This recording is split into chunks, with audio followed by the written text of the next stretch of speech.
အဲ့တော့မနေ့ကဆရာတို့သင်ခဲ့တဲ့ function တွေအကြောင်းကိုဆရာတို့ထပ်ပြီးတော့ဖြည့်ဆွဲပြီးတော့သင်ကြားပေးမယ် function တစ်ခုကတကယ်ကတော့ input ပါရတယ် function ကနေပြီးတော့ value တစ်ခုကိုပြန်ပေးလို့ရတယ်အဲ့ဒီ input ပေးမယ့်နေရာမှာဘာမှမရှိတဲ့အခါကြလို့ရှိရင်အလွတ်ထားလို့ရတယ်ဒါမှမဟုတ်လို့ရှိရင် void လို့ရေးခဲ့လို့ရတယ်ဒီ void ဆိုတဲ့သဘောကဒီ input ဘာမှပေးဖို့မလိုဘူးလို့ဆိုတဲ့သဘောပဲအဲ့တော့ဒီဘာမှမထည့်ထားတဲ့ green အလွတ်ကလေးကလည်း input မလိုဘူးဆိုတဲ့သဘောပဲအဲ့ဒီ input output တွေ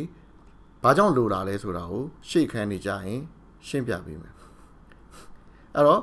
ဒီ void ကတော့ဘာလဲဆိုတော့ function ကနေပြီးတော့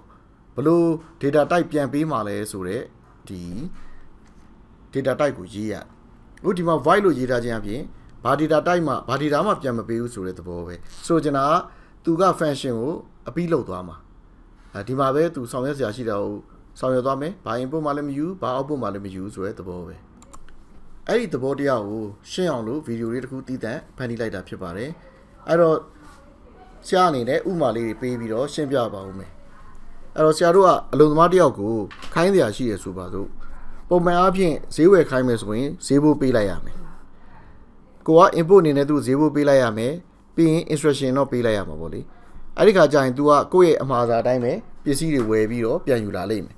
ကိုကသူ့ input လဲထည့်ပေးလိုက်ရမယ်သူ့စီရလဲတစ်ခုခုကိုကပြန်ရလိမ့်မယ်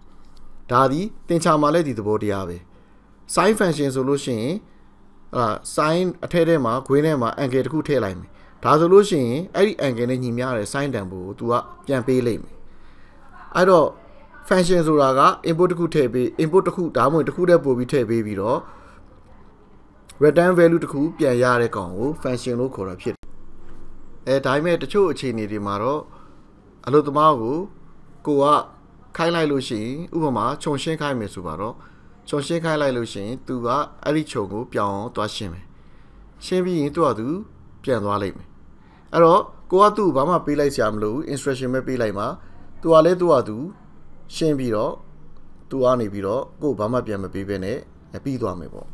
အဲ့လိုမျိုး function မျိုးသဘောတရားတွေလည်းရှိတယ်ဒါကြောင့်တကယ် function မှာ input ကို output ကိုပါတဲ့ function input ပဲပေးဖို့လိုပြီးတော့ဘာ return မှာပြန်မပေးတဲ့ function ဘာ input မှာမပေးဘဲနဲ့ return ပြန်ပေးတဲ့ function input လည်းပေးစရာမလိုဘူးသူ output လည်းမရဘူးဆိုတဲ့ function ဆိုပြီးတော့အမျိုးအစားတွေကွဲပြားနေတာဖြစ်တယ်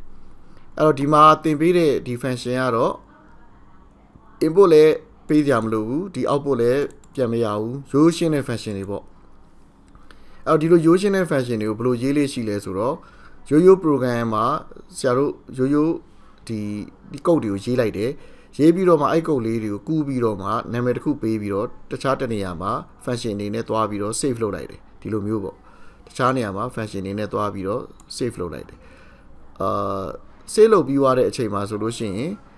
ဆရာတို့အနေနဲ့ဒီကောင်ကိုနာမည်ကိုခေါ်ပြီးတော့ပြန်ပြီးတော့အဲ့ခုနကိုရေးခဲ့တဲ့နေရာမှာအစားထိုးပြီးပြန်ထည့်လိုက်တယ်ပေါ့ဒီလိုမျိုးသုံးတဲ့ function တွေကိုဆရာတို့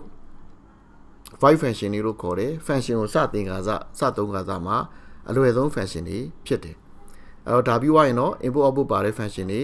လိုအပ်လာမှာဖြစ်တယ်ဘာဖြစ်လို့ input လိုတာလဲ input ပေးလိုက်လို့ရှိရင် flexible ဖြစ်လို့ဆရာတို့ကပို့ပြီးတော့ဒီ code ကိုတူအောင်ရေးလို့ရတယ်ဒါကြောင့်မလို့ဆရာတို့ကအသေးမရေးတာတကယ်လို့သာဆရာတို့ကဒီမှာဒီပင်မုတ်မှာသာပင်တွေကိုအသေးရေးထားခဲ့လို့ရှိရင်ဆရာတို့အနေနဲ့ flexible ဖြစ်မှာမဟုတ်ဘူးအခုတော့ကိုလိုချင်တဲ့ဒီပင်နံပါတ်လေးထည့်ပေးလိုက်ရုံနဲ့သူကအဲ့ဒီပင်ကိုလိုချင်တဲ့အတိုင်းဒီမှာ input ဆိုလဲ input output ဆိုလဲ output သူကပြောင်းလဲပေးတယ်ဒီ input တွေပေါ်မူတည်ပြီးတော့အလိုက်တင်ပြောင်းလဲပြီးတော့ဆောင်ရွက်ပေးတဲ့ function တွေကပို့ပြီးတော့ flexible ဖြစ်တယ်အဲ့တော့အခုဆရာတို့သုံးတဲ့ function တွေထဲမှာ